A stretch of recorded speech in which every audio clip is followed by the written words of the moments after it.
Hello,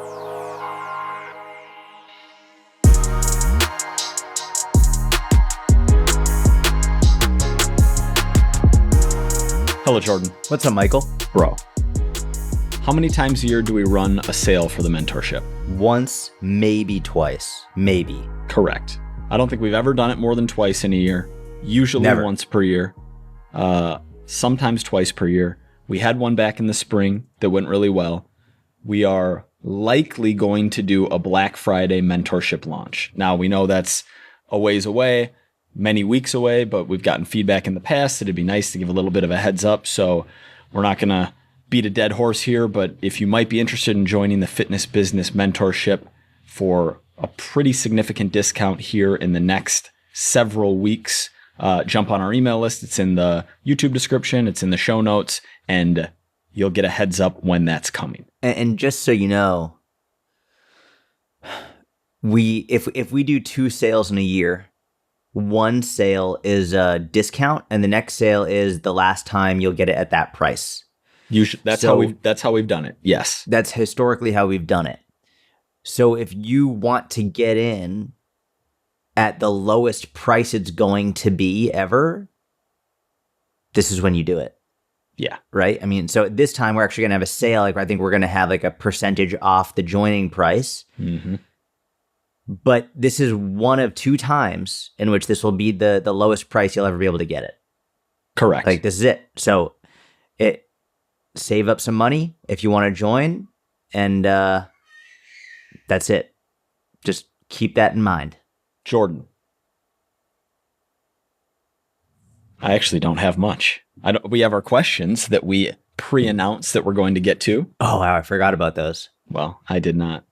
My I don't have a lot prepped, and I think it's mostly uninteresting to the audience. I mean, I doubt it. Let's hear it. If anyone's looking for an amazing Spotify channel for their workouts, do you use Spotify? I did when I had the Samsung, and now that I have my iPhone, I don't know. And I don't really listen to music very much. It's usually either podcasts or audiobooks. The Foo Fighters Best of Me or Foo Fighters Everlong quote radio on Spotify. So you can like pick a song and then click the song and say go to radio, and it gives you, based on your preferences as well as similar like songs, gives you a whole playlist related to that song, are amazing. You would actually really like it. I would? Yeah. Why? Because we have similar taste in music? I think we overlap. I think younger Jordan and younger Mike both overlap on a lot of these songs that are angry / stimulating for heavy lifting. Yeah. Is there like Breaking Benjamin on there? Breaking Benjamin, Puddle of Mud Nice. Blurry, I Hate Everything About You. Basically, if you were born between 85 and 95 and you want to have a really good lift, give it a roll. Yeah, I like that. People ask me for my lists all the time, and I don't have one. So I think people will like that one. Good. The other minor announcement I have is just an interesting data point. Over the last 8 years, since 2016, I've primarily been on an upper-lower split for really the better part of those 8 years. And only recently was I like, what am I doing? Why am I training upper and lower body 50-50? Like, I don't care about those body parts equally. I don't enjoy the movement patterns equally. I need to get back on a more bro-y upper body, not even focus, but just a more reasonable ratio of upper to lower training. So I went to 3 days a week, 2 uppers and 1 lower and it's gone famously. Like, I'm continuing to make strength gains on every single exercise on my lower body days, training once a week. I was feeling run down over the past week and took an extra rest day between each workout. So instead of 1 day between, I took 2 days between. So basically, instead of 7 days between leg days, we're pushing 10 days between leg days. Oh, wow. Nice. And I could have jumped out of the gym today. Like, went up on everything in weights, went up on reps. Everything felt amazing. I don't want to give too much of a head nod to the I guess that Mike Mentzer movement is starting to cool down with the super low volume, super high intensity, but reducing frequency while keeping volume the same has started to feel really good for me. And possibly because it was a change, right? It was different than how I had been training, but I think there's something there. I think there's a lot there, especially the higher level you get. Like, I think high intermediate to advanced trainee, you have the capacity to put so much intensity into your lower body days that a longer rest can really do incredible things. Especially, I would say, if you're trying to optimize growth, then that's probably not the best choice. But if you're trying to optimize, I wouldn't say, if you're trying to be able to get stronger with minimal fatigue, once every 10 days, a really heavy lower body lift, I think, is a really good strategy. Yeah.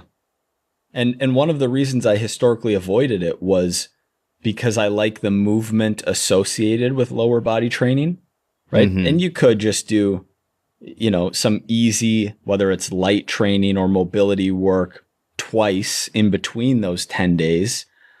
But I never did that. If I was in the gym doing legs, I wasn't going to do a light leg day. I would just go hard. But yeah, you're absolutely right in terms of, if you want to build muscle, getting more volume into a shorter period of time is going to be beneficial.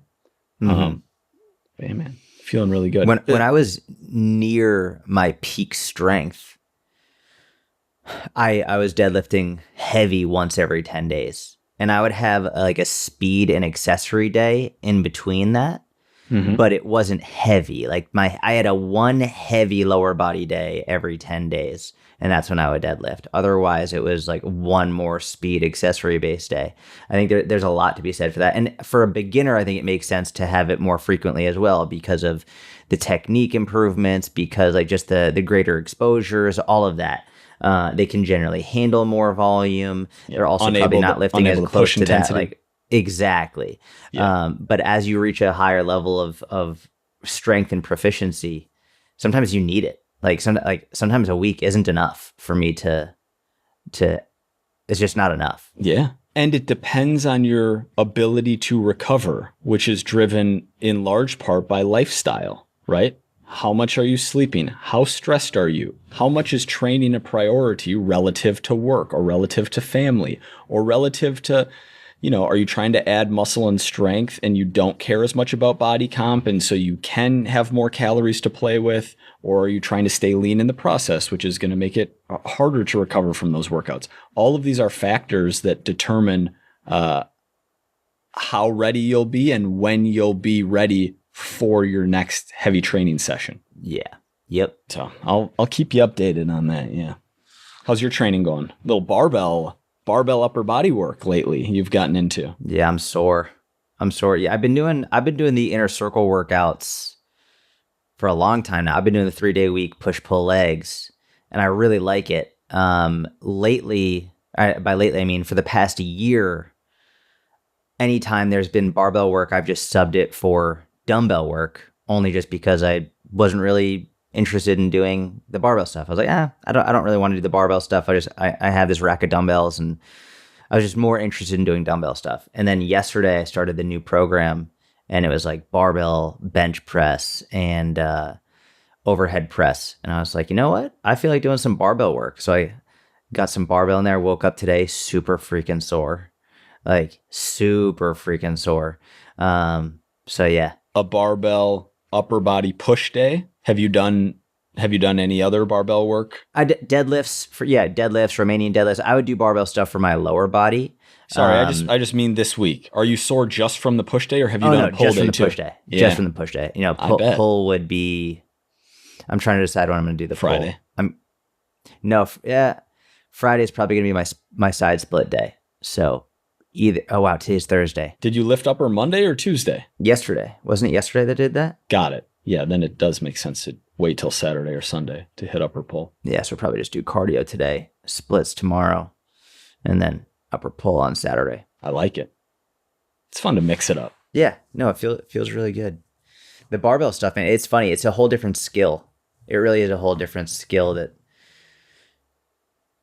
when you're doing it, you don't even think about it. But then like, man, barbell, it's there's so much that goes into it. The grip on it, the range of motion changes relative to dumbbells.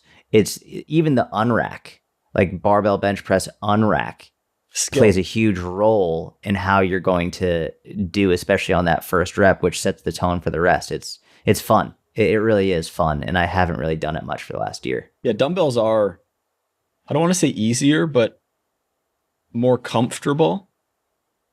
I think for most people, especially who have a lot of training experience, end up prefer training. Not everyone, but the majority end up prefer training more with dumbbells than barbells. You know what it was for me? You know why I didn't want to do the barbells for like the last year? Is just because I didn't want to have to load the bar and unload the bar. Yeah, you hate that, which is... It's just annoying. It's like, I'll just get the dumbbells. Just have to pick them up and put them back. Hey. That's it. And yesterday I ended up having more time than I expected. So I was like, you know what? I'm feeling loading this bar up. You got to change the height on the rack, and then you got to get the bar, then you got to load all the weights, and it's just dumbbells are so much more convenient from that perspective. It's like, and I get to, the other thing I like about dumbbells is I can really play with my positioning. Like I can rotate my wrists wherever I want them to go. And I can, and not even just like within the range that we're used to, but like I'm really playing with this mobility stuff full body. And so like I'm playing with different ranges and elbows out here and going really deep down and rotating my wrists out. And it's just fun to take my joints to these different ranges, where with the barbell, you're really locked in, which I think is really great from a maximal strength perspective. And when you're really in a powerlifting mode, it's fun. Like I really enjoyed it. But for the last year, I was like, I just don't want to fucking load that bar and unload the bar. It just takes time away from that. I could just be doing other stuff. I actually find it more annoying doing for upper body. I find it more annoying with dumbbells, like racking and unracking. Yeah. It's interesting. Loading a 45 onto a barbell for a barbell bench press is a very easy like movement compared to unracking heavy dumbbells and then walking them to the bench and then sitting on the bench. And then I basically assaulted you with Instagram Reels yesterday, and I'm trying to remember if I sent this. My wife was like, what is he sending? I was like, Mike has sent me like 12. When Mike is on Instagram, he'll send me a lot.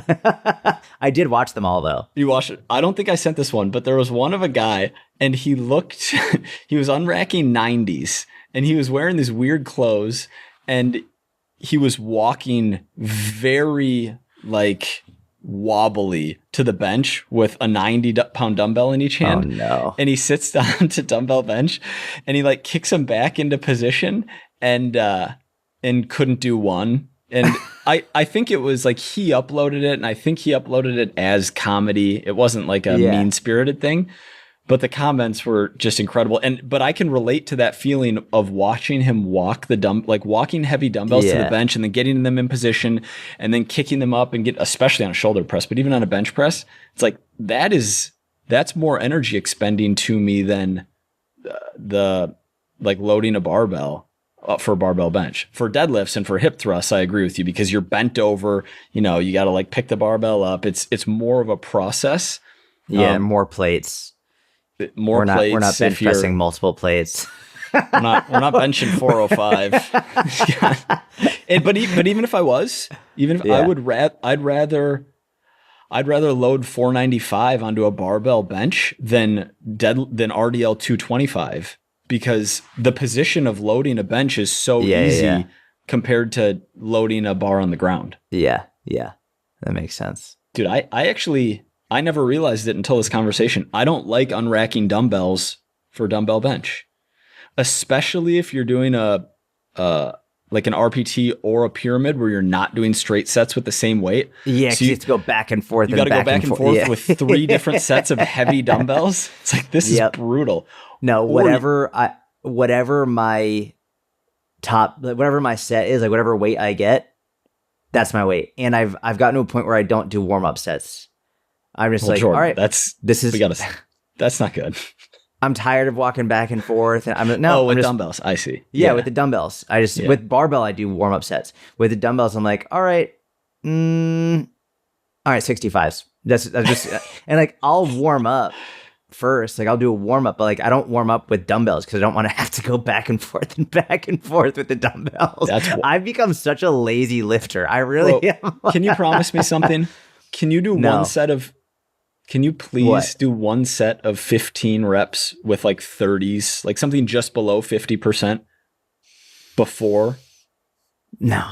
Not even on every move, just on your first move of the day, please. With a barbell, I do it, but with dumbbells, no. But you know what's interesting? This is actually, so, you know, I heard Hunter Cook, Hunter Fitness, talking about this. Man, and it really resonated with me. I like Hunter a lot. Are you about to make an argument against warming up? No, I'm not going to make an argument against it. I'm going to make an argument about how important this type of mobility and joint work is to allow you to handle these things without necessarily warming up. It's not against warm up. I still think warm up is really important. But what he was saying is he was like, a lot of this like end range, joint range of motion strength training is so helpful because it allows you to be much more resistant to injury. And you're getting stronger in these. I can see you with that shit-eating grin on your face. I'm not grinning. If anything, I see it. It's a poop-eating frown, if anything. But keep going. But basically, it's like it gives you an opportunity to be stronger and be more resistant against injury in these. Because, like, for example, one of the main reasons we train is not just to be able to lift heavy in the moment, but also like if God forbid you need something, like you don't have to go through a freaking warm up in a life or death situation. Like you just got to go, you got to do something, you got to sprint, you got to catch whatever you don't want. Adrenaline help. Adrenaline. Yeah. But that's so basically, and for whatever it's worth, this was Louis' argument against a warm up. This was always like Louis Simmons. He'd always be like, you didn't get to warm up before the lion started chasing you. You had a flood of hormones. Yeah, you just, all right, you go. So I still warm up and like I'll still do push-ups. Like I'll do push-ups before I'm about to go do the dumbbell bench press. Good. I like that. I like that. Yeah, which is basically the same thing without the lack of stabilization. Yes. Right, it's an open chain, not a closed chain, but I'm still getting blood flow to it, lubricating the joints. Like I still do that, but like, so you do warm up. Yeah, I do warm up, but I'm not going back and forth. Here I'm like, okay, 20s and then 40s and then 50s, and then it's like, no, I'm not doing that. All right, I'm gonna leave that there. I'm not gonna take that bait. I would not recommend that, especially. I don't recommend it to anybody. Especially for like any coaching clients, anyone in the inner circle, like people who aren't on your level of experience. Exactly. And even if they wanted to perform optimally, like doing some reps at less than 50% is going to be better than not doing anything for performance. 100%. But yeah, I think the middle ground we could find is that if you took two people and neither did any warming up and just did working sets, the one who spent time doing more flexibility and mobility training is going to be more resistant to injury. Yeah, for sure. Correct. I would say do both. Do flexibility and mobility training and warm up. Correct. That's like a do what I say, not what I do type thing. And really I'm trying to get in and out of the gym as fast as I can. You know, like I'm in the garage. I'm like, I got to be here for my wife, my kids. Like my wife is working out right now. So she gets her time, I get my time. And it's like, we just got to get in and get out as fast as we possibly can. So I think it would be different if I had a more leisurely approach to my workout. It's for efficiency. And laziness. There is laziness there. I think it's more efficiency. I'll take that. I also think it's a lack of desire for maximal strength or muscle. Like 100%. Yeah. You know, your working weight probably isn't your working weight if you had 6 months to get as strong and add as much muscle as possible. Like you would probably start at a higher weight than you're using right now. Yes, for sure. I'm not going super hard. Like I'm doing 65s for like 6 to 8 on my like dumbbell bench press sets, which is great, but it's nowhere near my max. What you could do in the past or correct. Yeah. And it's not my priority. Like I put so much effort into my splits training right now that by the time I get to my upper body days, I'm just like, all right, this is more just, I want to maintain my muscle, maintain my strength. It's not even out of enjoyment. Like, I'm not even like, yeah, this is fun. Like, it's more of like this is like a health thing that I have to do. Not like my fun workouts are different. Yeah, you're a hardcore stretcher who lifts sometimes. You're not a hardcore lifter who will stretch now and again. Yeah, and that'll change. I'll go through phases, but that's where I am right now. Right now. Yeah. That wasn't eventually. Yeah, it was a dig, but it's okay. No, it wasn't. Because people don't understand. People don't understand how intensely you stretch. Well, maybe they do because you're probably posting about it a lot, but some people might not understand. I think some of them see it, but they don't really understand how hard it is. Yeah, that it's like, my wife didn't get it until she walked out in the garage one day and she was like, what the fuck? Like, I've posted about it on social media and she was always like, you're just stretching? Like, she was like, what are you doing? And then she walked out one day while I was doing it and she was like, oh my gosh, like that is actually crazy. Like, legit strength training. But for probably the first like 6 months, she was like, so you just stretch? Was any part of you demotivated to stretch because you're like, man, my wife thinks I'm just a puss out here like stretching? No, I was like, I would get competitive. I'd be like, come out and try it with me. You try it. Here, there was actually one time where she did. Hold on, let me see if I can find this picture really quick. I think I like took a screenshot of it recently. Because there was one time where she was like, I could do that. Oh, you showed me her split. I actually thought her splits were pretty good. Her pancake? Hold on. No, it wasn't. And she was like, oh my gosh, I can't. Because she thought that it was really, really good. And I was like, oh, you think that's good? Let me grab a picture of this really quick. It felt good while she was doing it? Yeah. She was like, I think I'm where you are. It was the pancake splits. And like, she thought she was reaching really far down. Oh yeah, here it is. So, hold on. So this is what I'm doing. And she's like, oh, I can do that. And she I don't think hers look that bad. That a girl, Nini. Yeah, yours looks better. Yours looks better, but you've been training it for quite some time. That's what I'm saying. People. Wait, hang on. Yeah. Hang on. Yeah. In fairness, she's just reaching and you have assistance, right? Correct. Yeah. Yes. Okay. Correct. All right, let's go apples to apples here. I still I mean, yours looks amazing. Thank you, brother. I appreciate that. I don't hate hers. I'm like, I don't hate it either. I don't hate it either. Do you remember? I'm just saying that. Do you remember the time out? Then we're gonna have a competition. Do you remember the time I was in Florida and sent you a picture? I found a picture of. I didn't find, like, something came across my Twitter feed back when I was into that terrible app that just serves up like death and nudity. Someone doing a pancake who somewhat looked like me and you couldn't see his face. And I sent and I sent it to you. I was like, bro, because he was in some tropical location. And I was like, bro, down in Florida, like, check this pancake. What did I say? You said, if that was you doing the pancake, I would be so pissed. February 16th, 2024.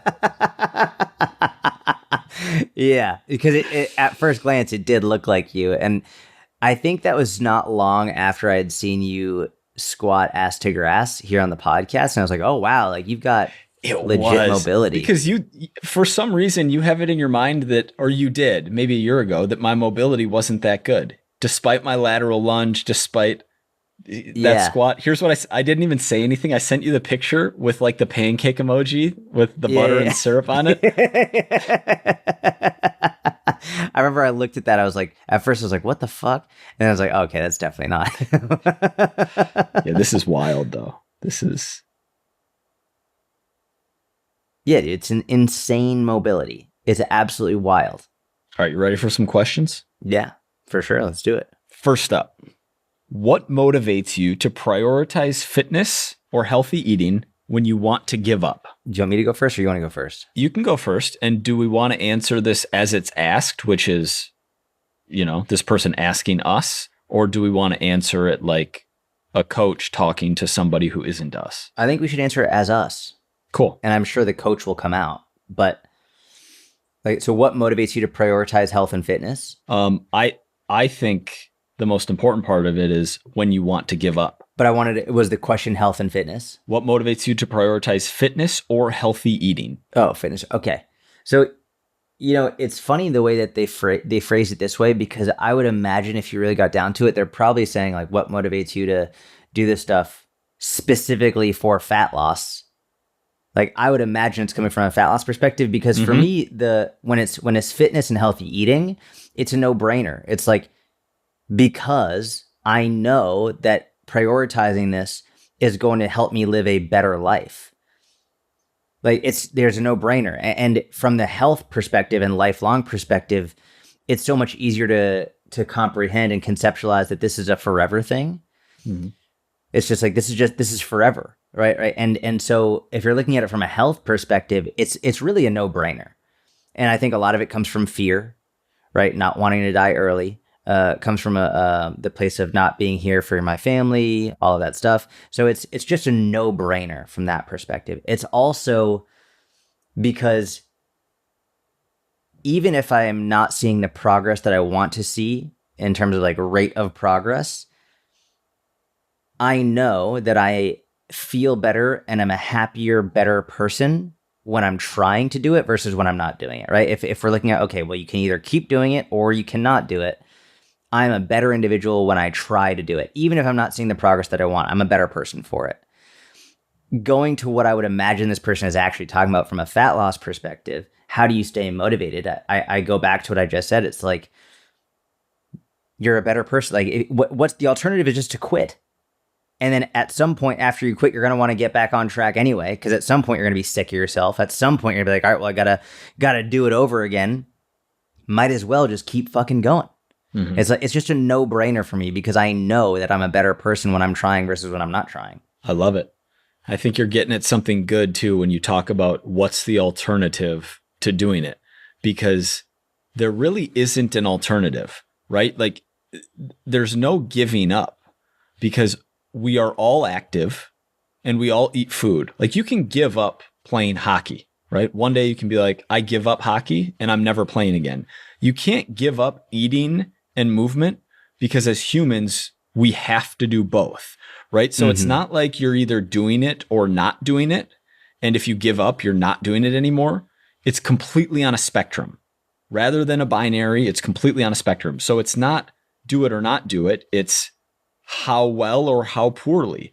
Like, do I want to, maybe if I'm extraordinarily adherent at 90 to 95%, and that's leading to me feeling really demotivated, maybe I crank it down to 70%. Maybe I take more rest days. Maybe I eat more quote unquote unclean foods. Maybe I go enjoy time with family. Maybe I take a diet break. Maybe I do these things that are less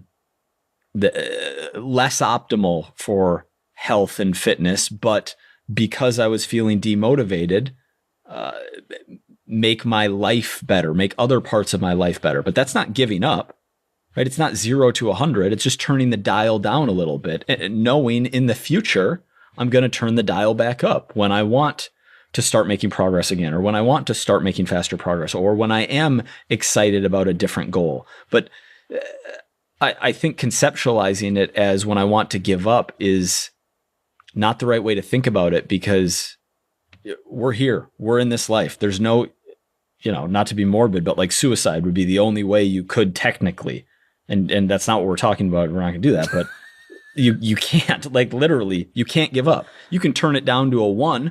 You can eat 8,000 calories per day and take 13 steps, but you're going to feel awful. You're not going to want to do that for more than 48 hours. I also think people get so wrapped up in not making progress quickly enough, where then they give up, but they don't think about. But they can't give up.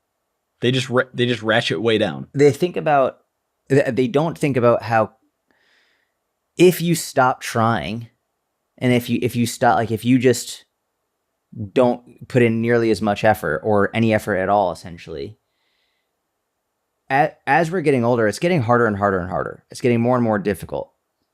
And you're really fighting against all these natural processes. You're fighting against age. You're fighting against everything. And I think about it as like, imagine you're trying to climb up a staircase, but as you're going up the staircase, you've got like pretty decently heavy water rushing down the staircase at you.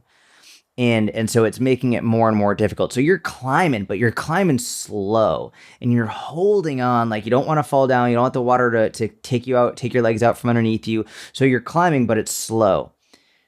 And this is you trying. You're trying, and your progress is going, but it's slow. Whereas if you just stop trying altogether and you just lay down and let that water sweep you out, and just, you're going to, like, you don't know how much progress you're saving and how much health you're saving by just trying. You don't know like how much further along you are simply because you haven't given up. But if you decide, you know what, fuck it, I'm done. Well, now whoosh, the legs get out from underneath you. You get thrown way further down that never-ending staircase. And then when you decide, okay, well, now I've got to try again, you've got to climb all that fucking way back. Right? It's and this isn't something where it's like you have one bad meal or you like take a week off training. This is something where it's like, if you just give up for months and years at a time, you are really setting yourself way further back. It's like, it's just a no-brainer for me. Why would I want to put myself in that position? Yeah. And I didn't answer for me, so I'll do that now, which is very similar to you, Jordan, what you just said, which is what motivates you to prioritize health, fitness or healthy eating when you want to give up? Because I know I'm going to feel and be a better person when I do prioritize those things. Yep. I would go so far as, since I'm talking about me personally, to argue that I have a moral imperative to take care of this body I was given to the best of my ability, so that I can take care of myself and my loved ones and try and help other people, try to make the world a better place. Like, there's a responsibility that we all have being humans to take care of ourselves. And that's not always easy, and it's going to ebb and flow over the course of life, right? Like, it's not a judgment upon people who are struggling with that responsibility, but I believe we have that responsibility. And to make like another argument, I just know that I'm going to feel and be better if I do the right thing more often than not. If I'm 80-20, not missing workouts. If I'm 80-20, staying near my calorie range. If I'm 80-20, not going for Oreos versus Apple. If I'm, for the most part, making the right decision consistently, that's going to add up. I'm going to feel better. I'm going to move better. I'm going to be in less pain. I'm going to have more energy. I'm going to sleep better. I'm going to be happier, right? I'm going to be better over a longer period of time compared to, quote unquote, giving up or doing worse leads to, oh, I feel pleasure. I feel this like sensation. I feel these brain chemicals that make me feel good in the short term, maybe for an hour. And then I feel like crap for many hours versus, oh, I feel like I got to push through this difficulty in the short term, but then I feel better for a longer amount of time. Mm-hmm. Yep. Tips on getting so sore I'm unable to work out for multiple days. I'm starting to go the other way with this, like pushing back against the fitness industry a little bit. So much of and I've said this many times, but I just see it coming up more and more and more now. A lot of people are getting to the point where now they're not only saying soreness is not indicative of a good workout, which it's not. Soreness is not indicative of a good workout. You could be sore and have a terrible workout. But I'm seeing people get to a point where basically they're either saying or insinuating that soreness means nothing. I'm like, okay, well, that's not fucking true. Like, obviously it means something. And I would say that even though soreness is not indicative of a good workout, it's also not indicative of a bad workout. And I would go so far as to say that if you are never sore and if you never get sore from your training, then you are not training hard enough. Like, if you're never sore, then you're missing out on good training, because good training will often produce soreness. I also think that oftentimes people will use soreness as a justification to not train. It's like, soreness is not a debilitating illness. It's not like you can go through a warm-up and have a good lift. And I've found that most of the time, even if I'm really sore, If I just get through my warm up, like, great, I feel good. I'm ready to go. It's not a problem. Now, if you're so debilitatingly sore that you physically cannot, like, no matter what, that you can't work out, either you're going way too hard in your training, there's way too much volume, or you're being dramatic. It's one of those. And if you're going way too hard, then that's dangerous. The rhabdomyolysis is a real freaking problem. People die from that every year, especially in the CrossFit community when they don't take it seriously enough and they just overprescribe outrageously high volume and high intensity, and the people die from rhabdomyolysis every year. So if you legitimately are concerned at your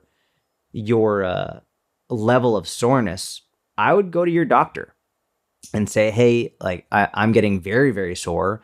Can we do some blood work? I'm concerned about having rhabdomyolysis, and they can check your kidneys and they can check your blood work to see, like, is something having an issue now based on your level of soreness, and God willing, everything will come back and it'll be fine. In which case, there's a real chance that you might be being a little bit dramatic with your soreness. And there's also something to consider where if your own pain tolerance is let's say it's very low, for example. Actually, I want to say this first. I remember when I first started squatting with a barbell, I'm sure you had the same experience, Mike. When I first started squatting with a barbell, even when the bar was in the right position, it hurt my back. Like, even in the right position, like, it took, I don't know, 4 to 6 weeks of squatting consistently. How old were you? 14, 15. So when it hurt that first time, did you throw the pad on? I tried the pad. No, I'm going to tell you the truth. I tried the pad, but my gym had something called the Mentorship. It was this like light blue plastic thing that plastic clipped on. Yep. And I started using that, and then one of the teachers in my school, he was like a big powerlifter guy. He was like, "Don't use that." He's like, and I was like, "Okay." And I'm glad that he did. I'm really glad that he did. Because within 4 to 6 weeks, it no longer hurt my back.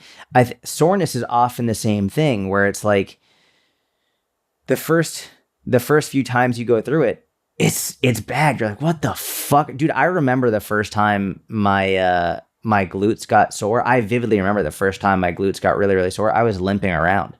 And the coach who did it, his name is Kevin McCarthy. He was like, I bet you've never felt that before. I was like, I've literally never felt this before. And it was like ridiculously uncomfortable, but I did some mobility work. I did my mobilizations, and I was able to continue working out. And it's like, listen, you don't want to push through something if you're really concerned about it, which is why I'm saying go to your doctor and get tested for rhabdo, make sure you're safe. If you're safe and there's no issues, then, potentially think about reducing the eccentric load maybe a little bit instead of doing as much eccentric work, which will cause you to get more sore. But even then, the soreness will dissipate. Like, you will get sore still, but as you get more and more used to it, like, the soreness will not affect you as much over time. I think you did a really good job of covering that from all angles, because and giving a lot of good advice, because specific advice depends on so many factors, right? Mm-hmm. What is this person's level of training? Are they really sore because these are the first 2 weeks they've ever lifted a weight in their entire life? Cool. Mm-hmm.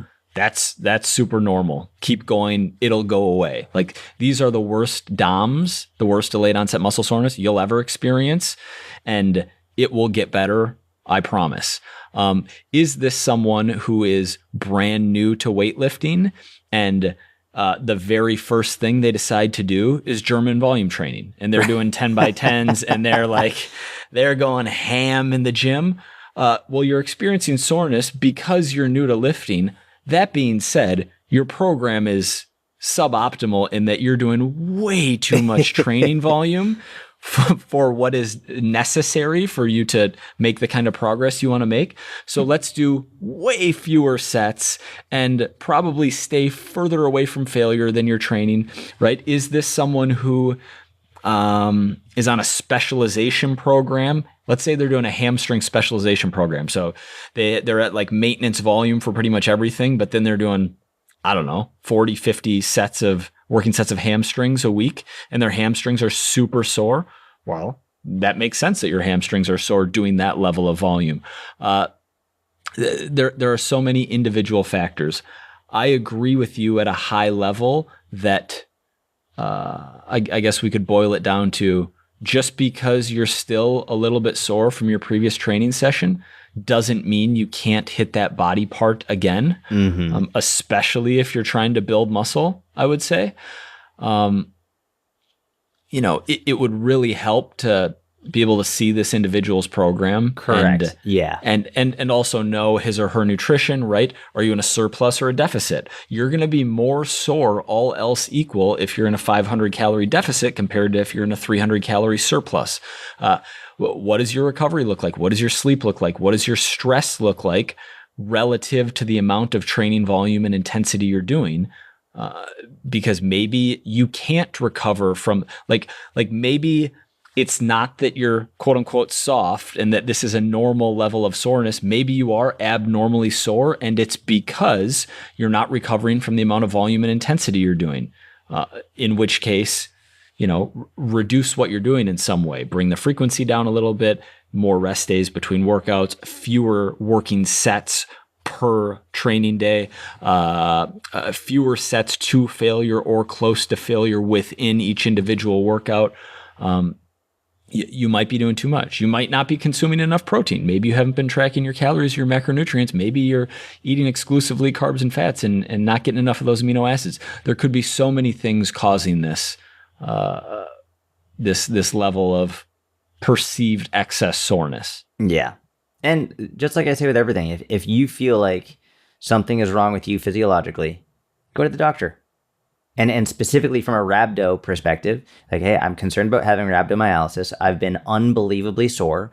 Can you get my blood work done and check out, make sure everything is functioning okay? And they have legitimate tests that they can do for that. They can check your creatine kinase. They can check your blood work and make sure you're okay. And if it comes back that you're fine, then you're good. You're good. Keep going. Running versus walking for cardio. Oh, everybody knows what I'm going to say. Actually, you know what? Maybe they don't. I'll start by saying this. They're both great cardio.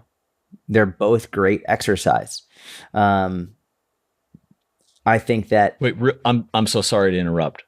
Go for it. I saw a hilarious meme the other day. Yeah. Or no, it was yesterday when I was in my scrolling session. It essentially said, who's the person who made, like, gosh, I'm completely butchering it, but it was basically like, thank you to the guy who coined the term hybrid athlete, so we no longer have to call ourselves mediocre lifters and shitty runners. And then the caption was like, I just Googled it. Thank you, Alex Viada. And then the top comment was Viada being like, ha ha ha ha, like, happy to be of service. But that's so funny. Yeah. He's got a good sense of humor, and he's also like, he's a freak, man. Like, just absolutely top-notch lifter, top-notch cardio. It's incredible. Really smart too. So here's the way I think about it. I think about it from a lot of different perspectives, but generally, if I'm looking at the people who live the longest, if we're looking at people who live the longest across populations, it's not the highest intensity athletes. It's not like the best runners of all time. It's not the best lifters of all time. It's the people who generally tend to have the most balanced work-life balance. They have very strong faith. Like, we see this statistically all over the world, wherever they live. They have the strongest faith. They stay active. Oftentimes they drink a fair bit of wine. But the main thing is they stay active through regular movement. They have strong faith, and they have very, very important, strong communities around them. So for me, walking is just king. Walking is just king from like an overall health perspective. Now, that doesn't mean running doesn't have benefits. Running has amazing benefits. And if you really want to improve your cardiovascular health further than whether it's running or elliptical or cycling or just doing something slightly higher intensity than walking does have real legitimate benefits that you can't achieve through strolling, I would say, right? The benefits that it has on your VO2 max, the benefits that it has on your heart strength, there are clear definitive benefits to it. I would say both is better than either alone. I don't see how there's any arguing that. I would say doing I would say more walking and less running, but doing both is very important for an overall healthy, balanced life. And when I say running, this is including any slightly higher intensity cardio, not just pounding the pavement. Both meaning you should do both low intensity and high intensity forms of cardio. Correct. Is better than either by itself. Yes, correct. Yeah. Yep. That's it. Great answer. It's a great answer right there. I am with you. I'm probably slightly more anti-running than you are, because you're not anti-running, and I'm not either, but I see slightly more downsides associated with running in terms of the main one being risk of injury, right? Mm-hmm. Like almost no one hurts themselves walking. People do hurt themselves running, and which takes you out of your strength training, or can take you out of your strength training. There are many benefits. It can be hard to get into zone 2 just walking, but technically incline walking, walking with a weighted vest, like these are all forms of walking that allow you to get in zone 2 cardio. And there are many safer ways than running to spend time in that higher intensity, if we want to call it zone 5 cardio. If you enjoy running, amazing. Like, do it. If you don't enjoy running, you definitely don't have to.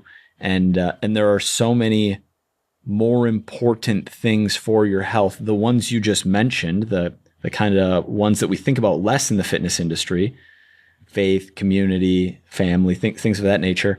But even having a reasonable body fat, eating a diet mostly like with micronutrient dense foods, strength training, maintaining a reasonable level of lean mass, all of those things, in addition to zone 2 cardio, are going to be more important than the higher intensity cardio, which is almost like a cherry on top. Or if we had to make a pyramid, it ranks not as important as those other things for longevity.